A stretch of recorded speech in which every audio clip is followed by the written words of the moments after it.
Hey guys, so as you can see here, we finally hit S rank for the first time ever. So pretty cool. Right at the drop dead deadline of the ladder reset, I think that's gonna come soon. People say it's February 1st usually. That's what happened last year, 2025. But just wanted to make a video talking a little bit about how I got there as a working professional with two kids. Luckily, my job lets me work from home most days, so during any downtimes, I would be kind of watching StarCraft videos, researching strategies, or squeezing in some games here and there. Mostly, I played at night after the kids were asleep and just kind of try to grind out a couple hours of games there. And then on weekends, a little bit more time during their nap times and things like that. So there's a site called repmastered .ixa or whatever. You can just search repmastered. And I so took a look. I put all my IDs in there, and I started in late 2024. Apparently at D rank, climbed up to B that season, and was kind of hovering around B for a while. B was like quite a wall. It was kind of the first wall that I really hit. It was kind of a struggle getting past there.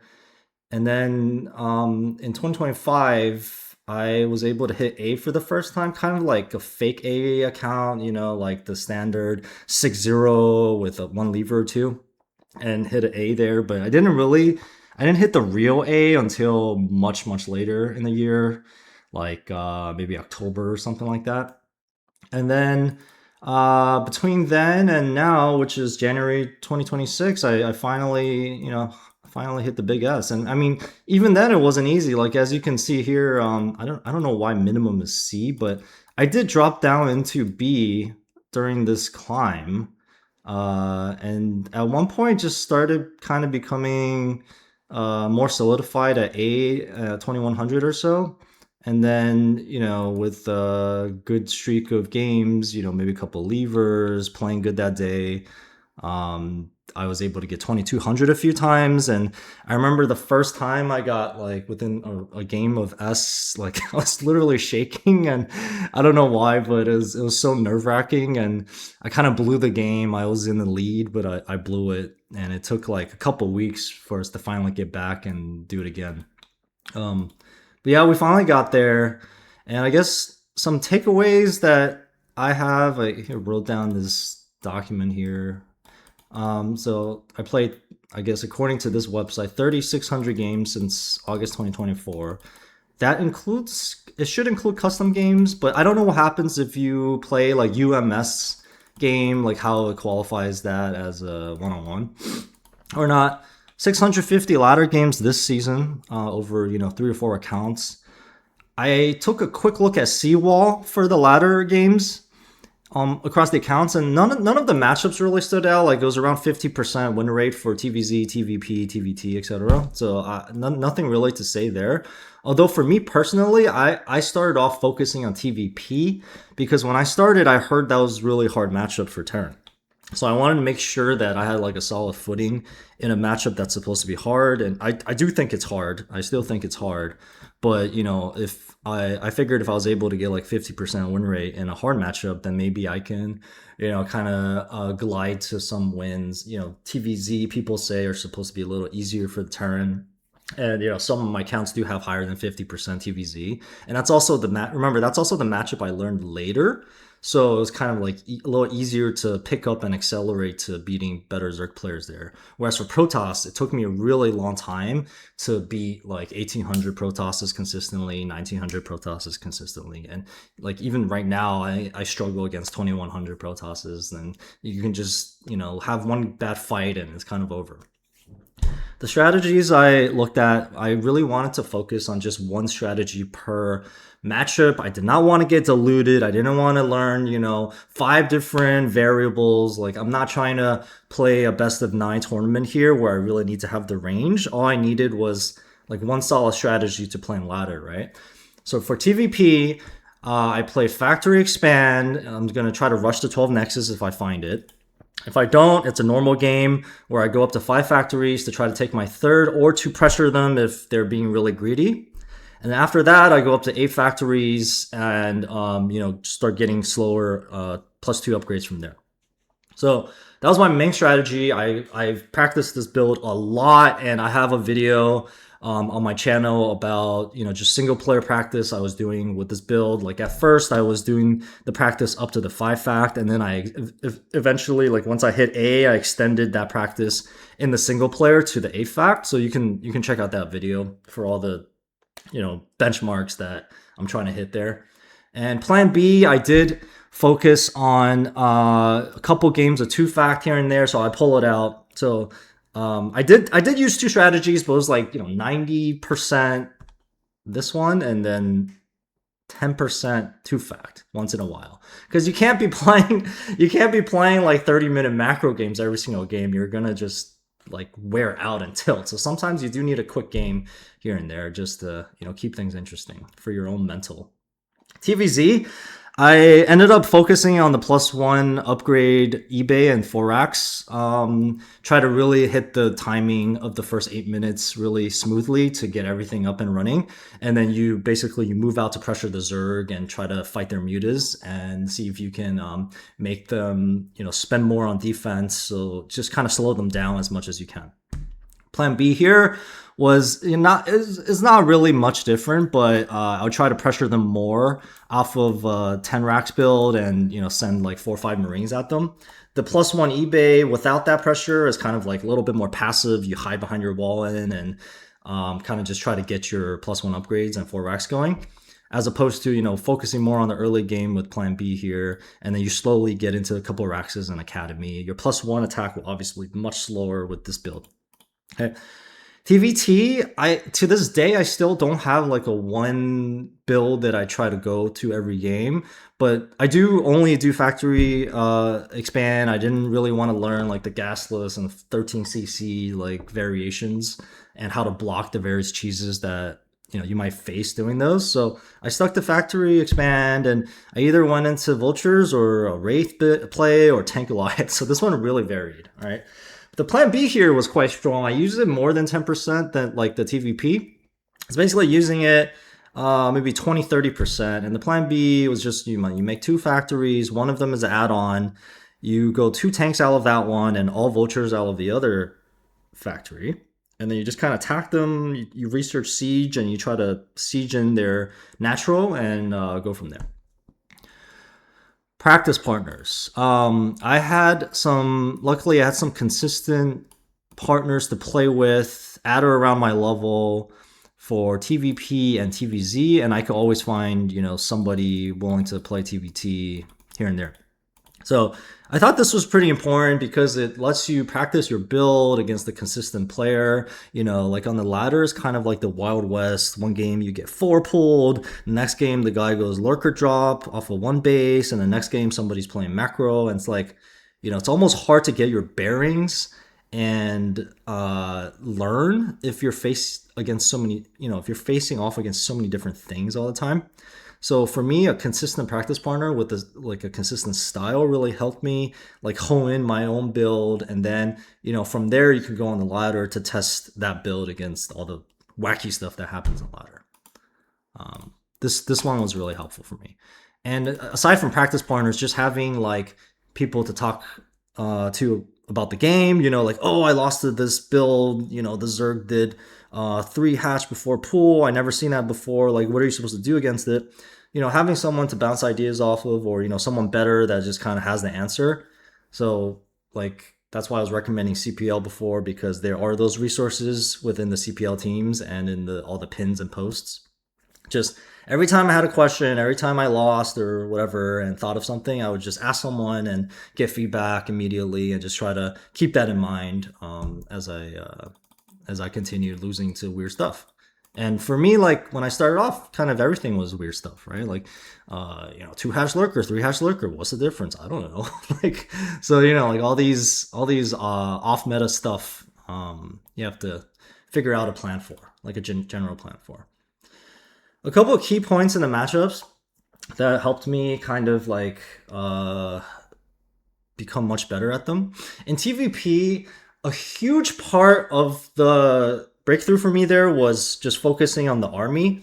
I remember my earlier games, like the macro is not that much worse than today's macro, right? It's like, yeah, you make factories and you make stuff out of them. The production cycles for vultures and tanks are kind of on the longer side compared to marines, right? They like marines kind of instant build and you're gonna miss marines, but that stuff was all like pretty okay. But the problem was, you would send your stuff out 1A, 2A, 3A, and then you might go back to make another microcycle. And at that point, if the Protoss jumps on you and then you go back and you try to siege and move your vultures into position, it's too late. Like you're just dead at that point. So I probably lost tons of games like that. And eventually I started getting into a habit of focusing on that army because people kept telling me like, oh my God, I can't believe you're just like letting your army sit out there vulnerable like this. And I really try to keep that in mind. So I would then take better care of my army. And that means, scanning ahead, first of all, scanning ahead to see where the Protoss is at so that you don't get jumped in the alleyway by them. Second of all, if you are trying to go back to your base to do anything like build depots or build units, make sure your tanks are sieged in reasonable positions, like not on top of mines, right? And a third tip was, I think it's along the same lines of the ComSat scanning ahead thing, but having vultures ahead of the pack too will let you, find where their army is and find where they're trying to flank you from. So, and then this part about mines is before you even move out, is your mine coverage there or not? Because if you already have mines over good parts of the map, the Protoss isn't there. And so you feel so much more comfortable going to like a certain spot on the map. Like let's say you're trying to go 10 miles down the line and there's no mines in between you and the 10 miles. Well, then the Protoss army could be on mile 1, mile 5, mile 7. You don't know. So you have to keep paying attention to your money as you watch your money float, to your army as you watch your money float. And it kind of sucks. But if you have mines laid at all these markers between, your destination A and destination B, then you can kind of go up to the most farthest along mine, like where you laid mines, and then from there you can start paying like more attention to the army. So these were like 2 key points for me. TVZ really comes down to the muta phase. When I first started playing, it's just die to mutas every time. They kill my SCVs, they kill my marines, or they don't do anything and I make like 10 turrets and I die anyways, right? Like the key here is to have enough good control with your marines that you're actually trying to, you're actually battling the mutas out in the open, which lets you first skimp more on turrets and lets you not take SCV damage. Because if you don't take SCV damage, then you can tech faster, so you can get your factory faster, which lets you get your starport faster, which lets you get your science vessels faster. Because you're not trying to replace dead SCVs all the time. Now, this one is not very intuitive because at first you might think, well, if the mutas are in my mineral line or killing my stuff at my ramp, it just seems like maybe I undermade turrets. So next game I'm going to make more turrets. But the more turrets you make, the more the Zerg gets ahead and they can eventually reach a number of mutas with +1 attack to kill all those turrets anyways. Like there's no amount of turrets that can stop a critical mass of mutas. So they can do that, or they can just see your massive number of turrets and say, thanks, I'm going to make 20 drones now, and then they're just going to kill you later, and you're not going to know why. So the key thing here is to get your marines out on the map so that the mutas feel like, oh my god, if I stay in this Terran's base, his marines are going to walk and just kill my natural, and just make them kind of react to you. And then there's like this mini game of muta versus marine out on the map that you just have to learn. And it took me a really long time to learn. I was dying to mutas all the time. Like I would go back and make my factory and come back to my army and, oh, look, all my marines are dead. So like it was a balance between keeping an eye on the marines out on the map and going back and trying to start your starport on time. Because if you're late on a starport, you're also dead because they got defilers before your starport started. Oops, sorry, you lose. So a lot of like, I guess, finer details there, but the 2 main things would be, 1, recognizing that you need to get your marines out on the map so that their mutas are not sitting on top of your SCVs and you're not making 20 turrets. And 2, once your marines are on the map, like you theoretically have that knowledge of getting them on the map, not letting them die to the mutas who are going to be nearby the Marines. So that was huge. This one was huge. TVT, learning the concept of siege lines. This took a while as well, but basically, like TLDR is you want to set your tanks up in a line that enables you to secure one more expansion than your opponent, if you can. If you can't, and it's a 50-50 line, all right, look for opportunities later, but don't have the siege tanks too much like in one spot. Don't have them too much close to your base. Don't have them too close to their base, because then it's easier for them to bust that siege line. Because think about it, if you're a 2000 MMR player and they're a 2000 MMR player, why do you think you should be allowed to put your tanks next to them if they're not like drooling idiots, right? They're still making tanks and they can rush your siege line with SCVs too, because they're so close by to it. So not being overly greedy with the siege line, but also not being overly conservative with the siege line. And that's like, it almost sounds like a philosophical concept, but that's kind of what it comes down to. Maybe we'll take a quick look at the replay, the TVP I played to let me like get over the hump here. How long is this video getting? Okay, we'll spend a couple minutes on this video, on this replay.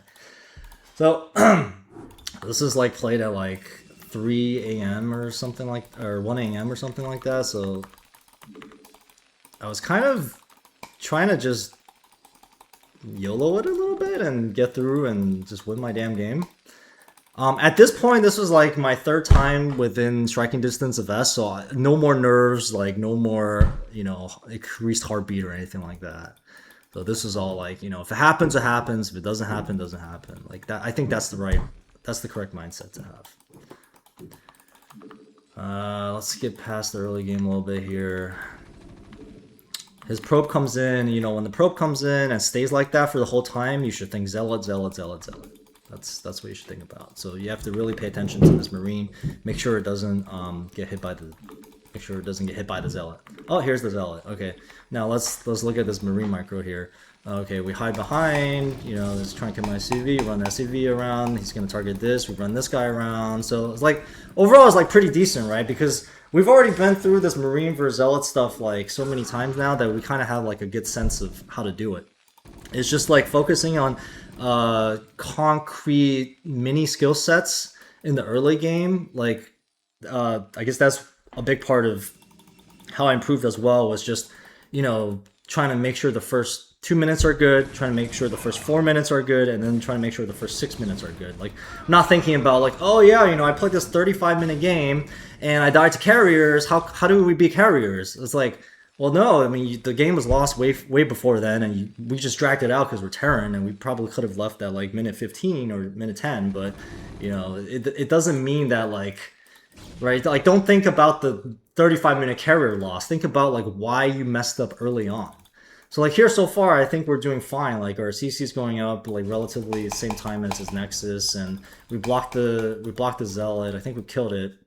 Pushing out a little here with the tank to see if his goons are still hanging around, so that lets my vultures get out when I want them to. We're going for this 2 tank push cross map.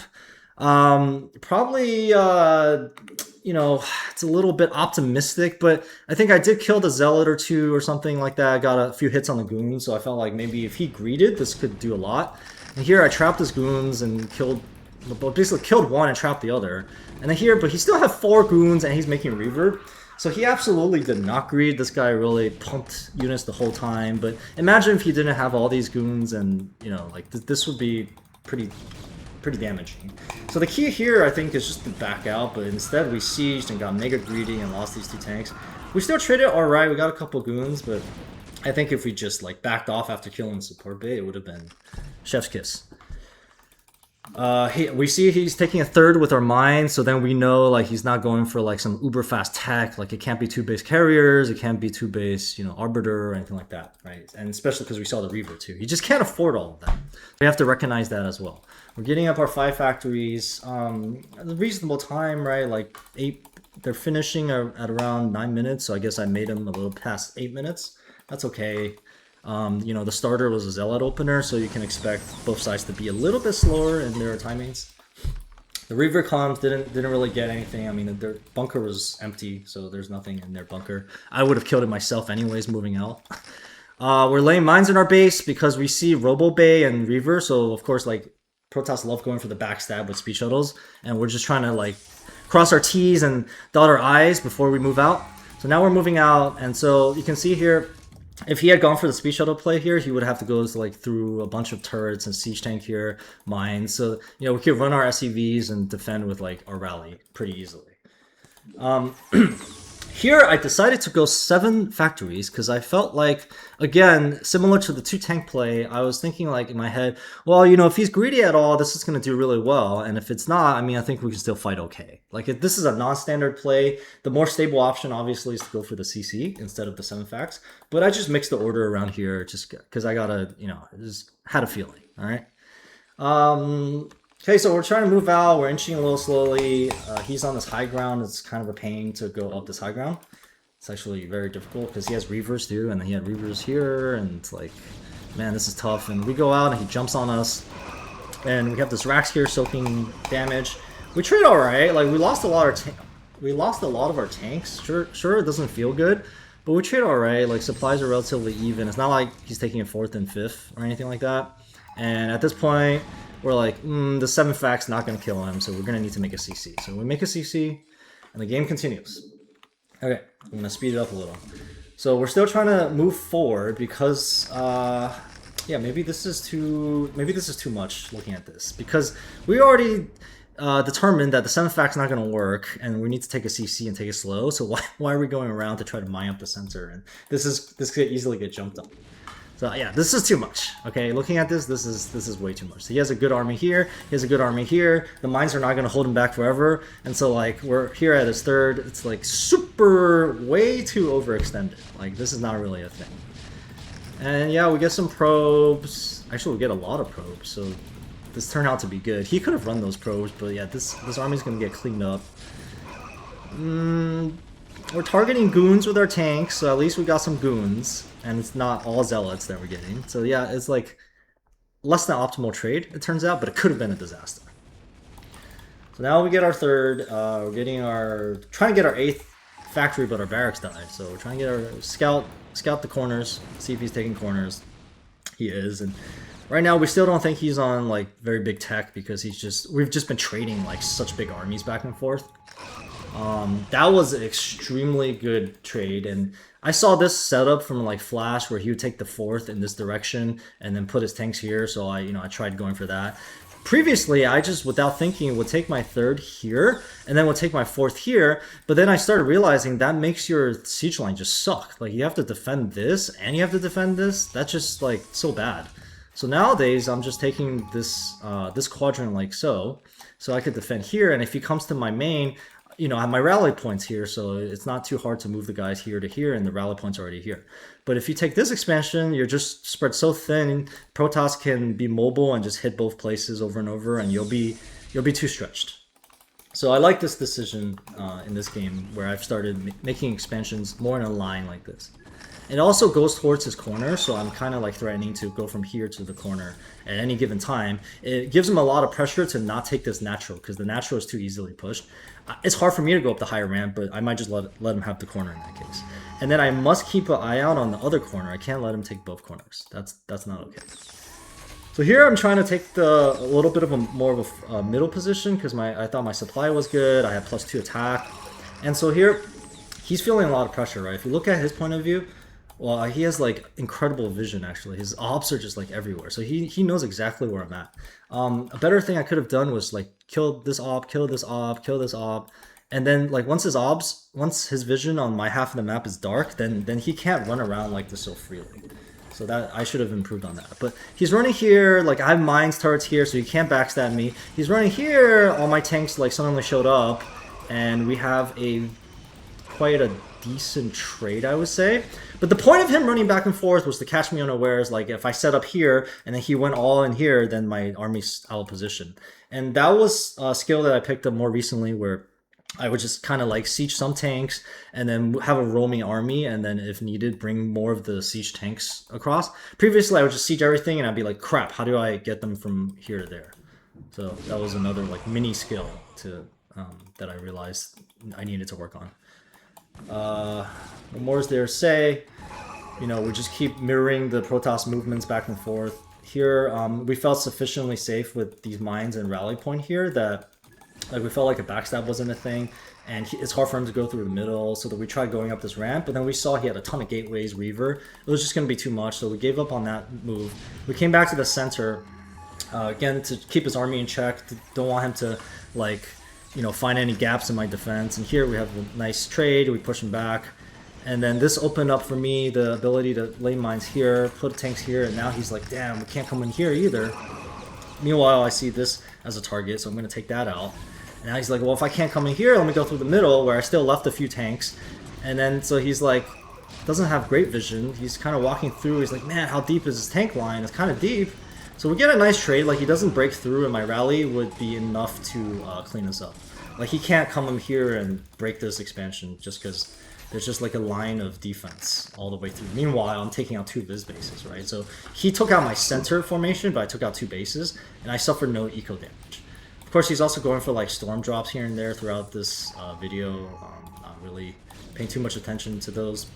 Trying to go a little bit fast. And then here I take a 3rd base. We took out 3 bases, and he wasn't able to like really do any eco damage to me. And he took the center now, but I can always take that back with my next army. Now we're at 3-2, so we're like feeling pretty good. And now he's introducing arbiters into his army for like kind of one last hurrah. But his probe count's really low because we killed 3 of his bases, and he didn't get to run those probes away. Okay, so we mass up all our stuff here, and this is the one final fight. And we'll do some EMPs. Make sure to scan. So, you know, science vessel detection radius is not that big, so you always want to scan like back here so your tanks get shoot there, because your science vessel is not here, but your tank could have shot there if they could see the goons here. So always make sure to scan, even though you have science vessels against arbiters. And now, you know, it's pretty much over, because once these guys come out of ice, yeah, you just can't deal with this tank count anymore. And it's GG. All right. Thanks for watching. Let me know if you have any thoughts or questions. Happy to answer them. And yeah, I do recommend CPL for those, you know, also trying to improve their game. Cool. Thanks.